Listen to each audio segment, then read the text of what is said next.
All right, it looks like it says 8:30 on the clock that is ticking down. What did I just drop? We can't be dropping microphones, y'all. That ain't the way to start it off. Okay, we're turning the lights down. We are at the Braver Angels National Convention in Philadelphia, and the 250th anniversary of this great republic.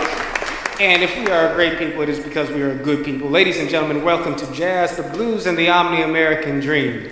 And before we get too far along, I want to take a moment to say a little bit about what this event is about. You see, there is a tradition, the jazz and blues idiom tradition, the jazz and blues wisdom tradition, comes from a great people who have been oppressed and suffered, but then again, oppression and suffering and struggling is a part of experience for all of our people in this country, and yet from that history comes a mighty musical tradition which serves as a powerful and profound metaphor for American culture and American democracy across races, across tribes, and across regions, and we're about to learn a little bit more about that tonight.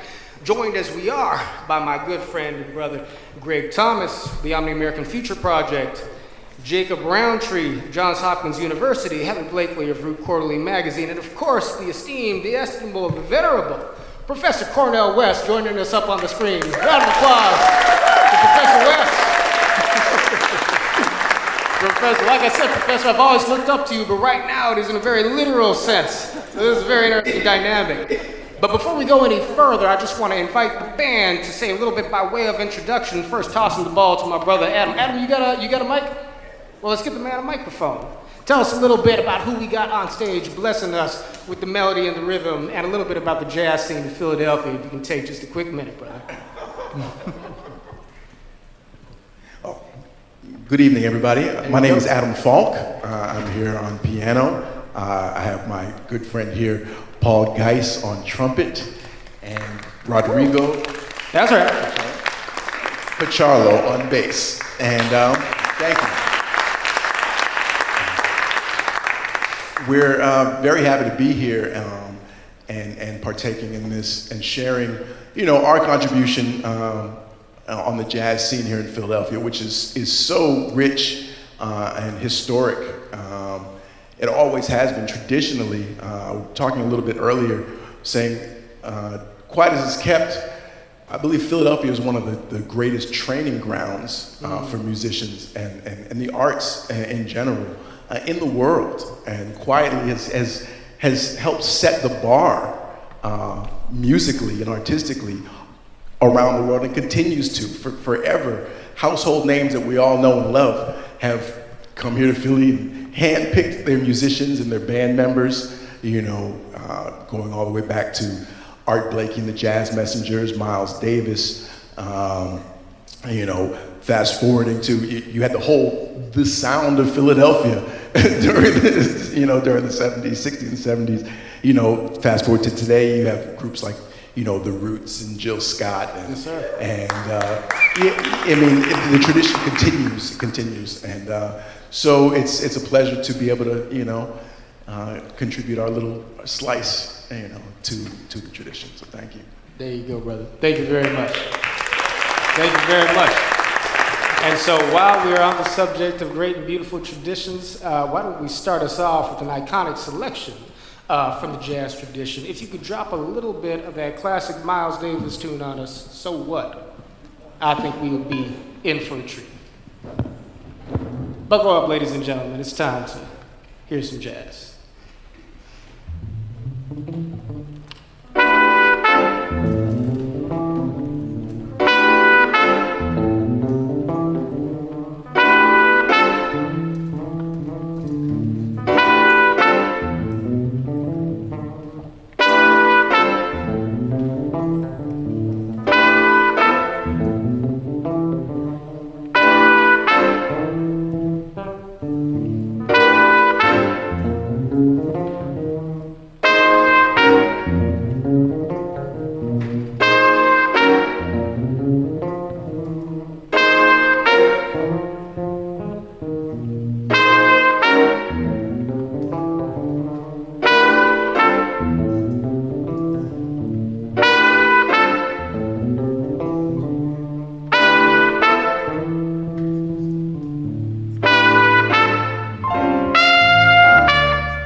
Here's the band, ladies and gentlemen.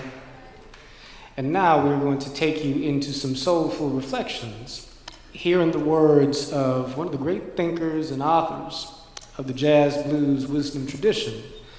Words from a man named Ralph Ellison, who you will learn a little bit more about as we proceed. Heather, Jacob? Thank you. The sections. Treat us to some words. Yeah, so the section of this part of the performance is called The Crisis of American Identity. I'll read some words from Ralph Ellison.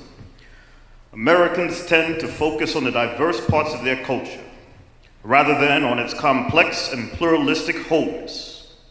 It would seem that for many, our cultural diversity is as indigestible as the concept of democracy in which it is grounded.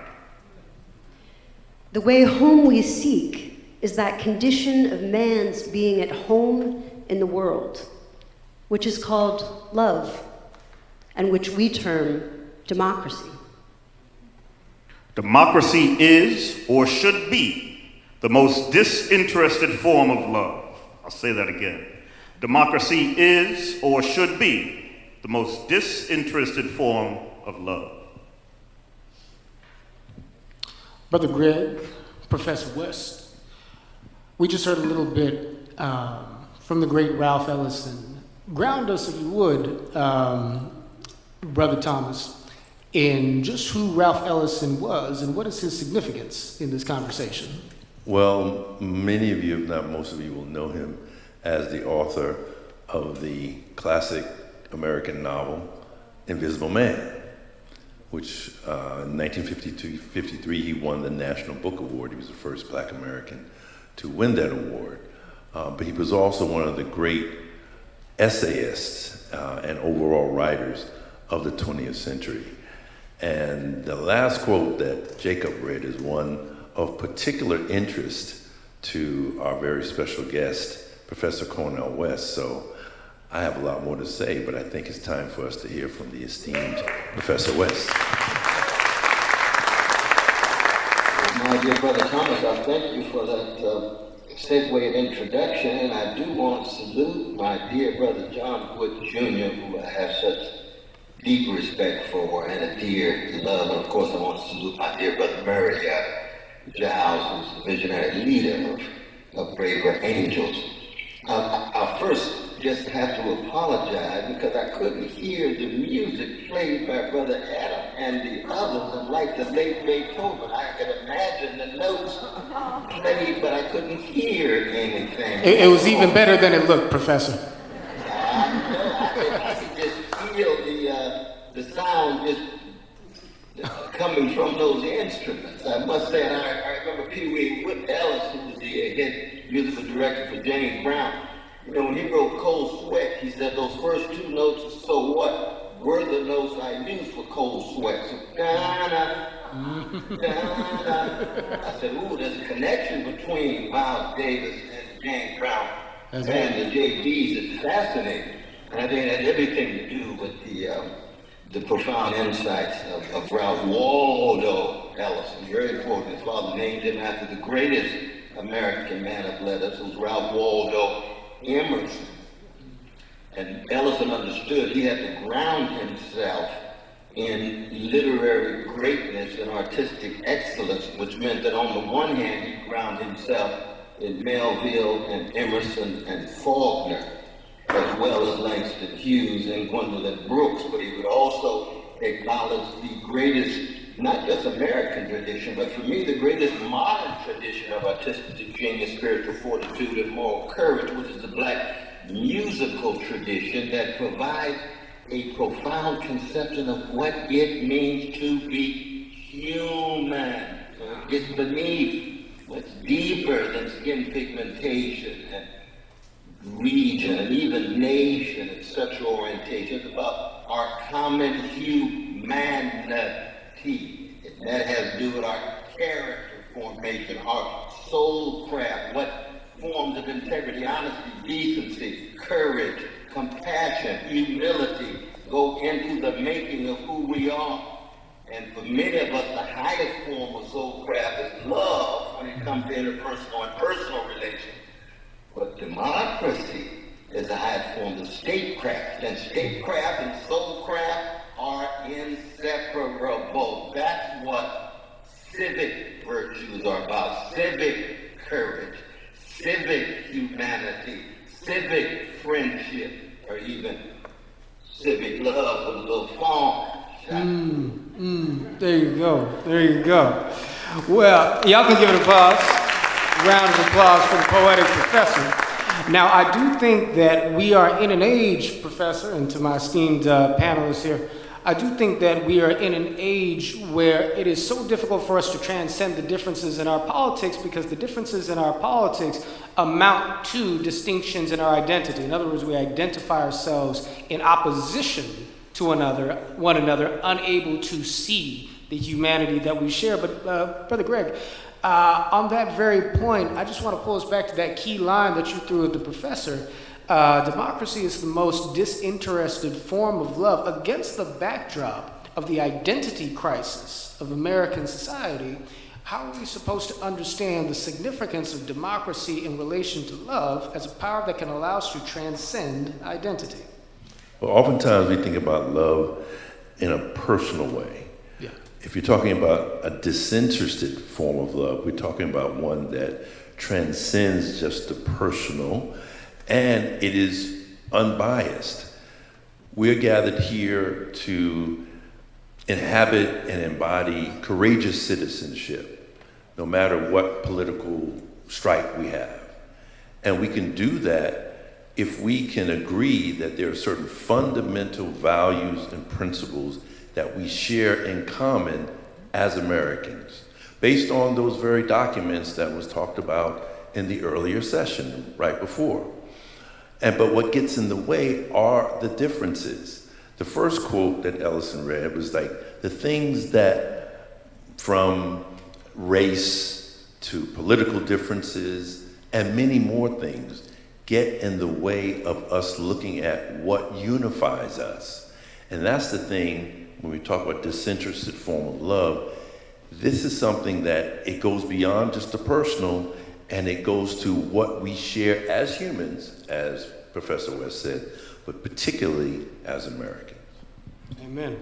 Well, we start here on the question of identity, and I want y'all to follow along, because there's going to be a progression in the arc and theme of the conversation that, in a sense, maps on to the music, because the blues is something that gives life and gives rise to jazz, in just the way that identity and culture gives rise to the complex polyphonic that is the music of American democracy.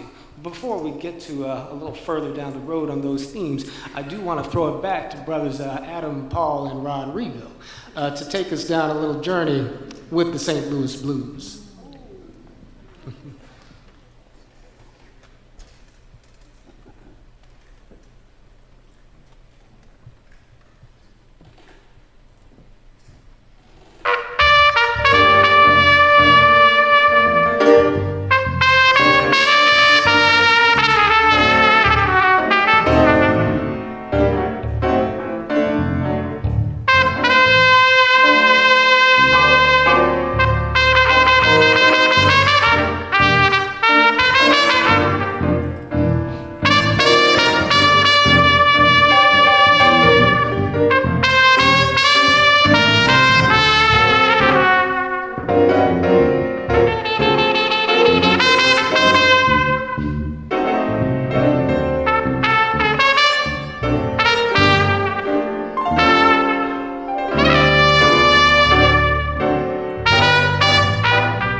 Adam, they told me y'all could play, but they didn't tell me y'all could really play. That is real. They're from Philly, what you want? That's right. Philly represented. There is soul in that horn, to be sure. Okay. But speaking of soul, we've got some more soulful reflections to come to this time from that great and eminent mind by the name of Albert Murray, who coined the phrase that brings us together in this context, the omni-Americans. Lay it on us. So it's Albert Murray on the left with his friend and compatriot Ralph Ellison on the right, and they both went to Tuskegee in the 30s. That's where they first met, and they were friends for many, many decades, and they share so many themes and interests in common, which is why we're sharing both of them. And we're going to get some more personal reflections from both Greg and the professor on these gentlemen, Mr. Murray as well. But Heather, go ahead. Take us away. Indeed. For all their traditional antagonisms and obvious differences, the so-called black and so-called white people of the United States resemble nobody so much in the world as they resemble each other. He also had some funny things to say about women, too. He thought American women were just like Amazons that Europeans were going to be like super worried about. Something to it. Albert Murray defined the blues idiom as an attitude of affirmation in the face of difficulty, of improvisation in the face of challenge. It means that you acknowledge that life is a low down, dirty shame, yet confront that fact with perseverance, with humor, and above all, with elegance. Amen. The blues idiom, Murray goes on to say, is part of the existential equipment that we Americans inherited from our captive ancestors. There's a richness in the Negro response to adversity. We invented the blues, good time music, not psychoanalysis. Because you invent what you need. And when I say our captive ancestors, I'm talking to all Americans. The blues is white Americans' heritage too. That's why they can identify with something that is so idiomatically down home brown skin as jazz. The blues idiom represents the most comprehensive and most profound assimilation. Indeed, the blues idiom provides what American cultural historian Constance Dwork called emblems for a pioneer people who require resilience as a prime trait. When the Negro musician or dancer swings the blues, he is making an affirmative and hence exemplary and heroic response to the human condition. He is confronting, acknowledging, and contending with the infernal absurdities and ever-impending frustrations inherent in the nature of all existence by playing with the possibilities that are also there. Thus, does the blues man become the humanizer of chaos. And thus, does the dance-beat improvisation of experience in the blues idiom become survival technique, an aesthetic equipment for living. Heroism, which is, among other things, another word for self-reliance, is not only the indispensable prerequisite for productive citizenship in an open society. It is also that without no individual or community can remain free. Amen. I tasted some seasoning in those rhetorical renditions of this vernacular. Brother Greg, I don't want to get so biographical with respect to Murray that we lose space for a conversation about the metaphorical significance of the blues, but I do want to hear you reflect on the man a little bit. You were his student and his pupil, and he is a man who looms large in this tradition. What do we need to know about Albert Murray? Well, he was born in Alabama in 1916. Ellison was born in Oklahoma in 1913. And he grew up in the midst of deep segregation, the Depression, but he wrote about what he called antagonistic cooperation in Alabama. He said that he less looked at the statistics and the sociological surveys that talk about the actual predicament of his people than the metaphors that could be used to say, well, what are you going to do about it? And how do you feel about it? He says that he never considered himself a victim. He always considered himself the hero who would end up with the fairy tale princess, and he did. He was married to Moselle Murray for like over 60 years. So he was a mentor of mine, a mentor of Wynton Marsalis, and he's someone who Professor West also knew. And that picture that you saw of Ellison and Murray, that was at Harvard in 1973 or 74 at a conference on Alain Locke, the father of the Harlem Renaissance.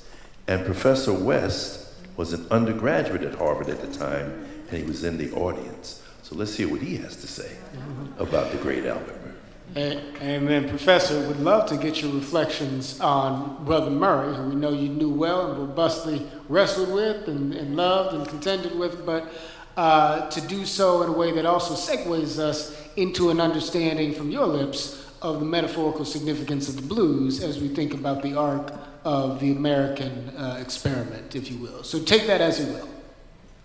Yes, well, I do want to say that I was able to hear that second.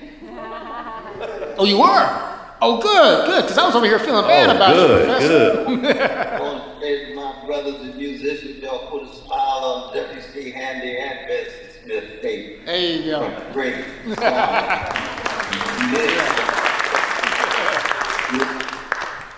And I say that as a segue into these two towering figures. I mean, you see, for me, both Albert Murray, who I had many occasions to debate with and learn from, and Ralph Ellison, who I met on many occasions, didn't get a chance to know him that well, but always learned from him. He's pushing me pushing him. That what brought us together was a recognition that we come from a tradition in which the human identity, let's define identity. Identity is the human desire for protection, association, and recognition. Everybody needs recognition. Everybody needs protection. Everybody needs association. But there's a spiritual and moral dimension to identity that makes it profoundly a human identity. And Murray and Ellison, as well as blues and jazz and the best of ways of being in the world, proceeding from chocolate side to town, of those who decided not to form black versions of the Ku Klux Klan because we didn't want to respond with hatred to hatred. We didn't want to respond to terror with terror. We didn't want to respond to trauma with trauma. No, the blues is a tradition in which it encounters catastrophe, it expresses it lyrically, it transmutes and transfigures it not just into a sound, but a part of a way of life. Duke Ellington said black people make dissonance a way of life, so that the blues and swing and catastrophe go hand in hand to a way of life in which love and integrity and style and character play a role, but always imperfect, always fallible. We crack vessels, just trying to love our crooked neighbors with our crooked hearts. Listen to this blue note. Amen, Professor. Amen. Oh man, it is a treat to listen to, Professor. And I imagine that for many of us, when we listen to music, sometimes we listen to music as if we're eating fast food. We take in empty calories, we don't think about it too much. But the blues tradition is something that emanates from a deep place in the soul, moving from darkness to light. And that is something that we can all relate to as human beings, passing through the pathos of the American experience and the human experience. And the one other thing I'll layer on top of that before passing it back to you, Brother Greg, is just the fact that identity means so much in politics these days. We talk about racial identity, we talk about religious identity, and identity is important. But then we get really shallow when it comes to the question of human identity. And that is part of the understanding that the blues jazz tradition of Albert Murray, Ralph Ellison, and Cornel West, among many great others, Brother Greg Thomas included, gives us some texture and some depth with respect to. And so with that, I want to pass it back to Brother Greg. Well, let's relate it to what we heard, okay? Professor West mentioned that W.C. Handy, who really codified the blues in the early part of the 20th century. When they play together, notice that each have a role. They each have their own function. But there are moments when someone stepped out to take a solo while the other supported. That's what we need to do. We need to listen as deeply as blues and jazz musicians do, so that you can respond in a way to both support and challenge. I mentioned antagonistic cooperation. It's a dynamic, a polarity of both support and challenge, and we need to do that with each other, and for each other, so that we can raise the level of our democracy. And to do that, it definitely takes courage. And that's one of the themes, of course, of our convention. Courageous citizenship, that's right. There's no heroism without courage. And of course, that is the theme of Braver Angels, not to mention this greater American story. Greg, would you mind telling us just what omni-American refers to? Because we are here in a panel titled The Omni-American Dream, a little bit of original phraseology from myself with the dream part, but the Omni-American idea is core and foundational to the Murray legacy and to the body of ideas that brings us here. Absolutely. That was the title of his first book, published in 1970, The Omni-Americans. And it refers to the fact that we are more than just our tribal or ethnic or religious or so-called racial identity, that we share in common an American identity that is above and beyond that, grounded in what? Our American founding, what Ellison calls sacred documents. The Declaration of Independence, the Constitution, the Bill of Rights. These are sacred documents that form the foundation of our values and the cultural meanings that we share in common, and the music actually reflects that also. So omni-Americans is not a singular identity, it is a composite identity. Ellison mentioned how it's our complex, pluralistic identity that is, kind of afraid of it, because it's like, well, what are we? Well, we are, as the young people when I was growing up said, we're all that. We share all these various elements in common, and foundational to it, from a blues and jazz perspective, is a Black American tradition, what he's been alluding to as a blues idiom wisdom tradition, but it's something that we all share. So it's not just one group holding on to it. Once an art form like blues, like jazz, has been created, it becomes a gift to the world. Italians created opera, but they don't own it. We all own it. It's the same with blues and jazz. Well stated, poetically said.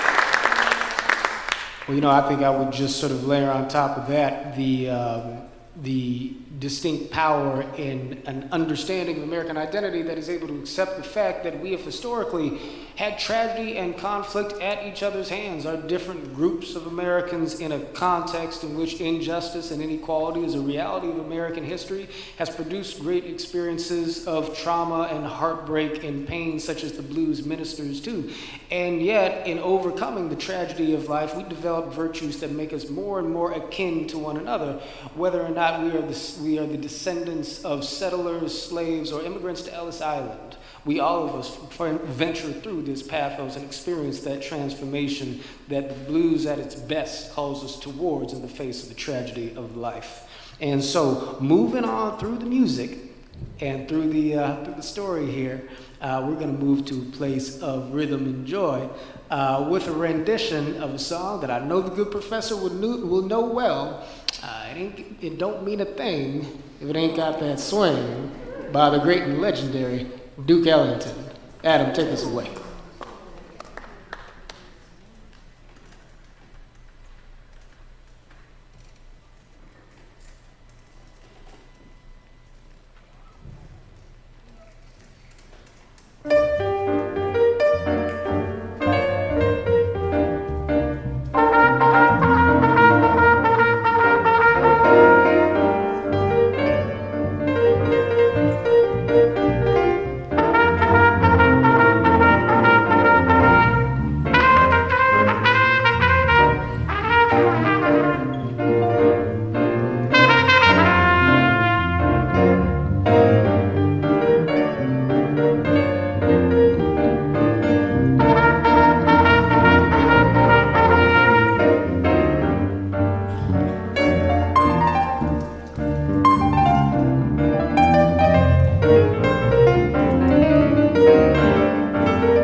man. Let's hear it for the band one more time. Adam, Paul, and Rodrigo. Yes. Y'all are a blessing to the eardrums, and you're making Philly proud. Man, I can't get enough. But we do have some more by way of our scholarly reflections here. Now, this time, we're going to hear some words from the late, great Stanley Crouch, a man who is known to some for his conservative political commentary, but who also is an extraordinary poet and a man who made immense contributions to this line of thought and wisdom and the jazz blues idiom tradition here. And so, Heather Jacob, treat us to some Stanley. Okay, right quick. Oh, yeah. I'm sorry. Murray, his hero, Duke Ellington, who wrote that song. Murray with Duke Ellington and Louis Armstrong, his two heroes, right behind him. And Man now, had a great smile, didn't he? Huh? Man had a great smile, didn't he? Oh, yes, he did. And now, to Stanley Crouch. Okay. The blues have much to do with the vision of the Constitution. The Constitution, like the blues singer, is willing to publicly take apart his own shortcomings, perceives human beings as neither demons nor angels, but some mysterious combination of both. The success of jazz is a victory for democracy and a symbol of the aesthetic dignity that performers can achieve. The demands on and the respect for the individual in the jazz band put democracy into aesthetic action. Each performer must bring technical skill, imagination, and the ability to create coherent statements through improvised interplay with the rest of the musicians. Jazz is the product of a down-home aristocracy of men and women whose origins cut across class and caste.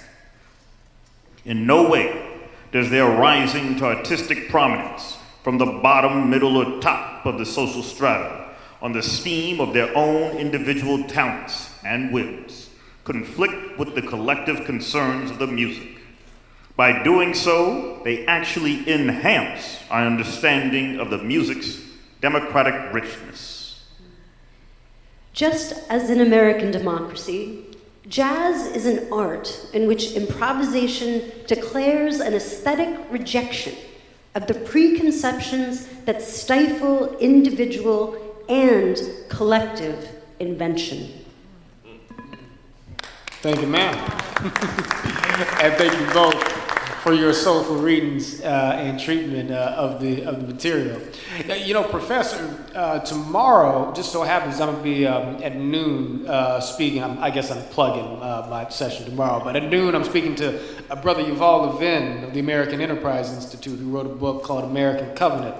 And a little spoiler for folks who are interested in that text, but a big part of what he talks about with respect to the Constitution is the idea that the Constitution is not just a political, not just a document of law or legislation, but also suggests the spirit of a way of being in a democratic society and ethos in which we must reckon with our own limited appreciation of what's true in deference to the fact that in collaboration, even if it be antagonistic with others, we are in a multi-part conversation where together we reason and challenge each other towards a better way of governing our nation and ourselves. And I give that to you as a little bit of a preamble, Professor, for this question. Is democracy only a static way of conducting a government, or is there something alive and communal and creative in it that comes through in the words of Brother Crouch, and that comes to life for us when we think about democracy through the prism of jazz?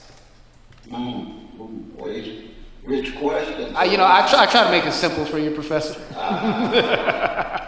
I want to salute my sister and brother for being so soulful in their readings of these texts, because see, in the end, when you think of the United States of America against the backdrop of human history, most of human history, the history of organized greed, weaponized hatred, institutionalized cruelty, and routinized indifference toward the weak. That's most of human history.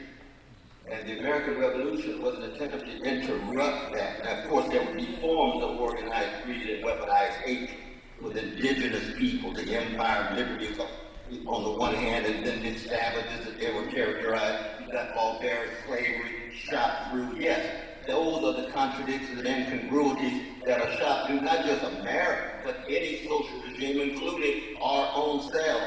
We have to deal with our contradictions these days, our incongruities these days. But the vision, and it goes for me, not just in terms of democracy, though, brother, because our founding fathers were not Democrats. They had deep suspicion of the demos because they knew the demos could be as tyrannical as any king, as any monarch. There was a tyranny of majority when it came to enslaved folk, Jim Crow folk. The majority of our white brothers and sisters would have voted to keep black subordinated. So the majority, in and of itself, doesn't have moral and spiritual value. No, they have to undergo a maturation and cultivation so that they're willing to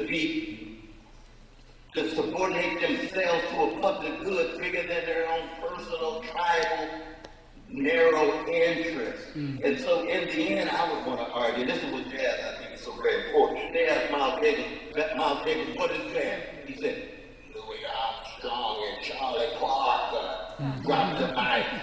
What we have in mind is the examples. You can have the best words on paper, but if you don't have civic courage, if you don't have civic friendship, if you don't have exemplars of integrity, honesty, and decency, you're going to miss out on the best of any social experiment, which is to say, you're going to lose your democracy. And so it's the examples. How do we exemplify it? And we become virtuosos. We become exemplars of virtuosity. In jazz, the great figures are figures who exemplify virtuosity. That's part of the artistic hierarchy given the democratic character of the art. We all lift our voices. We're not just echoes. We have to find our voice.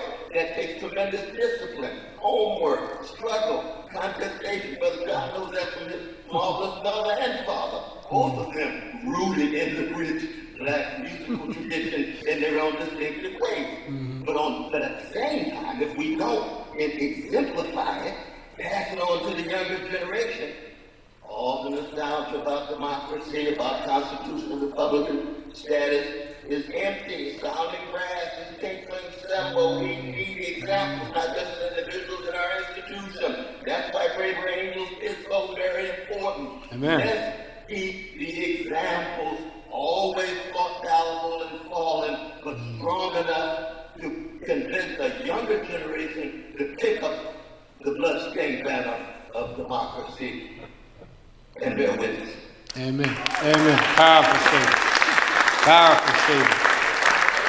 Powerful statement. I mean, Brother Greg, part of what the good professor is pointing to is the inextricable relationship between virtue and the actual conduct of democratic society. Now, the word democracy has undergone a long and sort of complex sort of evolution as a term of understanding. There's majoritarian democracy, which Professor West is right. Our founding fathers, the founding fathers who authored the Constitution, were not majoritarian Democrats. There is this idea of liberal democracy that protects the rights of the individual and minority. But, more important than that, I think John Adams made the point that, what form of government do we have? Well, no, that was Franklin, Republic, if you can keep it. What Adams said was that our form of government is suitable to a moral, he might have even used the term religious people, wholly inadequate to any other. All of that pointing back to the idea that it's not just the abstract system that matters, it's the content and integrity of the human character and the human soul. So bring it back around, Brother Greg, to the jazz foundation here. What is Stanley telling us about the way in which the Constitution and our democratic society comes alive, right, through the moral musical metaphor of jazz? Well, one of the things about Stanley, who was a good friend of mine, and it was Stanley who introduced Wynton Marsalis to Albert Murray, by the way. And it was Wynton Marsalis, Stanley Crouch, and Albert Murray who helped found Jazz at Lincoln Center, which is the largest jazz institution in the world and is built on the pillars of Murray's ideas. So I think it's very important to know that. Well, Stanley, one of the things he said in there, he says that the founders of our nation, as flawed as they were, they knew that our human reality, that you have a combination of both some angelic, the better, angels of our nature, and you also have what you call demonic.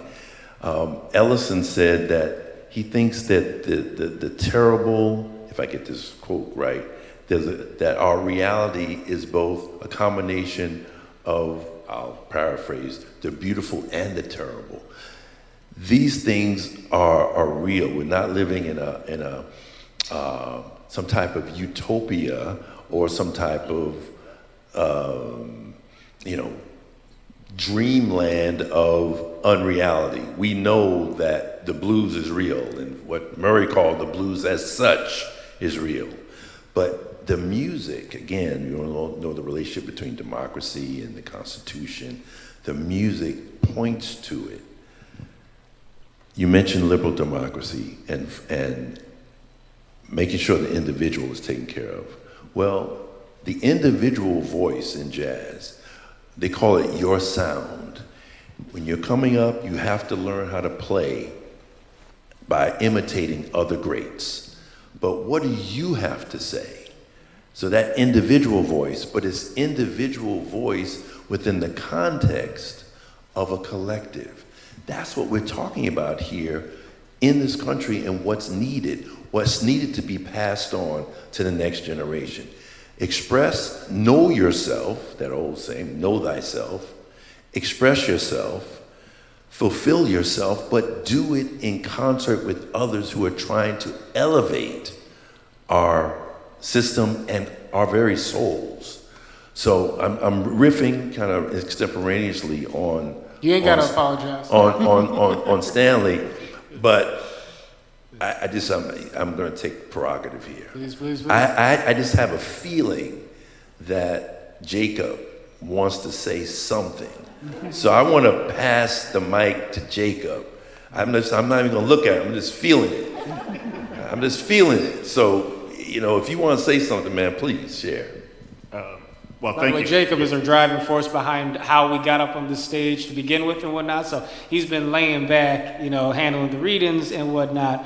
But we're going to make you stand in the spotlight for a second, brother. Well, when you got such Professor great, Roundtree. Thank you very much. When you got such great speakers as John and Greg and Cornel, you want to sit back and just listen.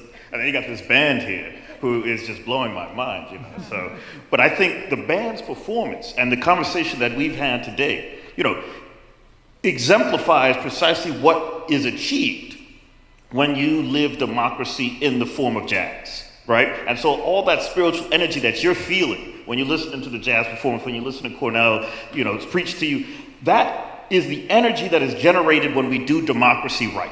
Amen. When we listen Amen. to each other, when we internalize each other's brilliance and wisdom, and also challenge the failures and the fallibilities of others, right? And we also don't just resign from life when you encounter challenges and trauma. Instead, you take it as an opportunity to cultivate yourself, to achieve a higher form of excellence and existence. And then, when we're doing that and we're playing off of each other and we're improvising in the face of challenges, we become a richer and more powerful republic. And we get to wake up every day and say, damn, I love living in this country. I love my fellow citizens, right? And when's the last time you felt that? So I think what we saw today is exemplary in that form. Amen.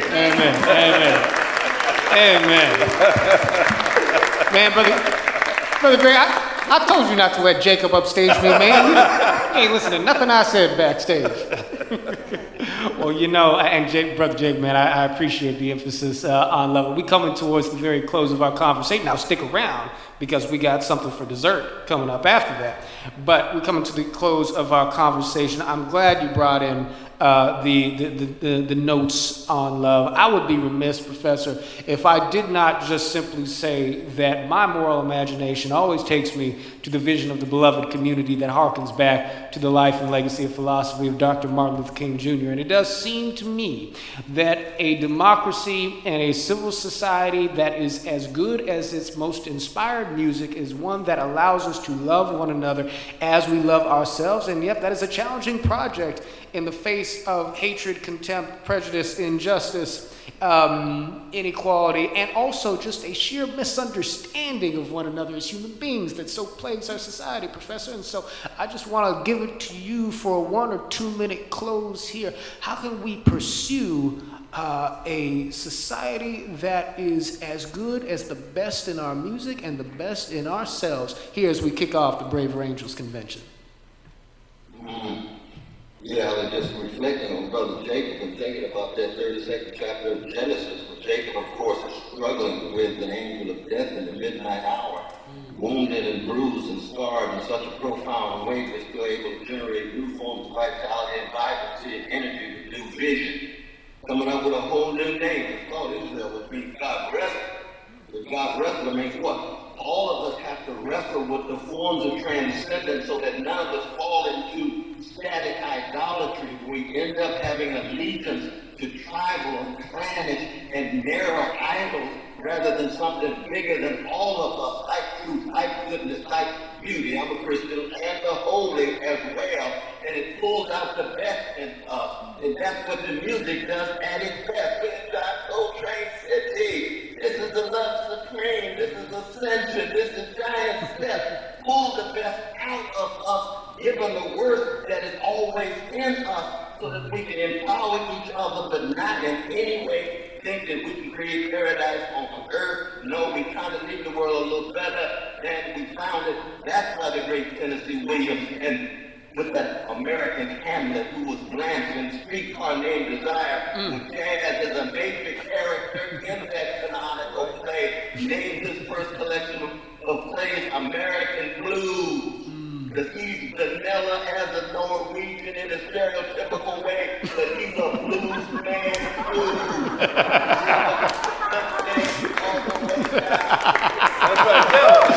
Amen, brother. Amen, Professor.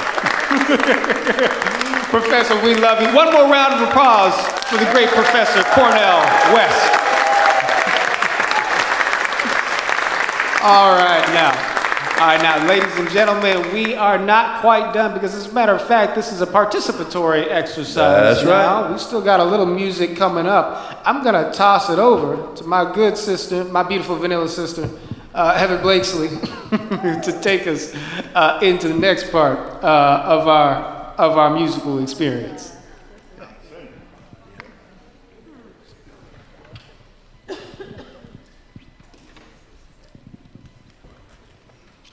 Oh, he's around. He's around you, I think. Was that not? So when I was a weird little kid growing up in central Pennsylvania, I listened to a lot of music, and I really gravitated to blues music. I thought it was the most beautiful thing I'd ever heard, and there's not a lot of 16-year-old girls listening to Ma Rainey, but I was, and that was a gateway drug into other people like Nina Simone, and she was a gateway drug into other people like Alice Coltrane, who was a gateway drug to the rest of the universe. She's up there with Sun Ra somewhere, right? But the song that we want to play with you guys is Lean on Me by Bill Withers. And you all know this, and so John and I are going to sing the little first parts of this, but then we're going to have you sing with us, okay? And I wore my CBGB's shirt.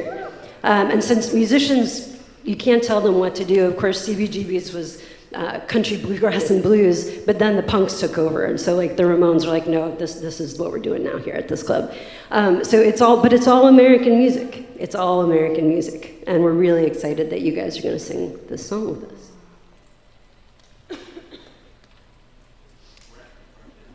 Yeah, he's here. He'll be coming up. I see. Sit down. He's good. Even my man's right here. Yeah. It's a surprise. Oh, you are? Oh, okay. All right. Supposed to come up to stage.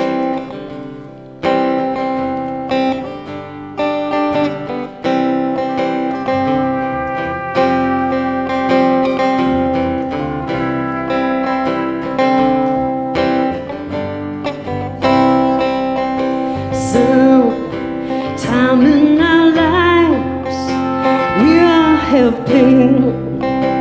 We all have sorrow, but if we're wise,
all need somebody to lean on. Lean on me Okay, when now we you're are. not strong, and I'll be your friend. I'll help you carry on. So long if you know. It won't be long Till I'm gonna need somebody to lean on.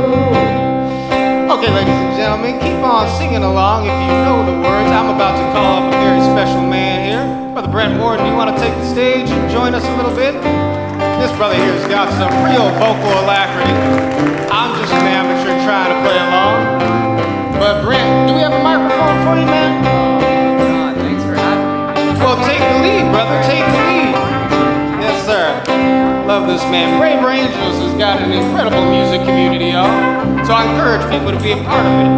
But Brent, why don't you go ahead and advertise that for us? You just call Omni Brother when you need a Come on, hand. folks. We all need somebody to lean on.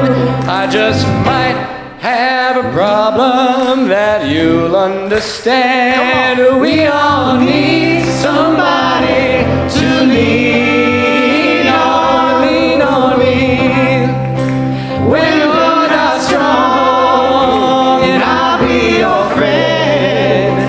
I'll help you carry on, for it won't be long till I'm gonna need somebody to lean on.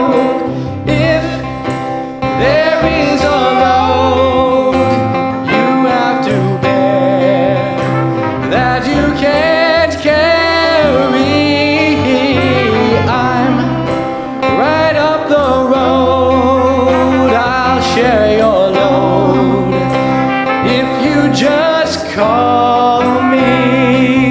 Just call me. Need a friend. Call me. you need a friend. Call me. Won't you call me? Just call me. Call me. Call me. Call me.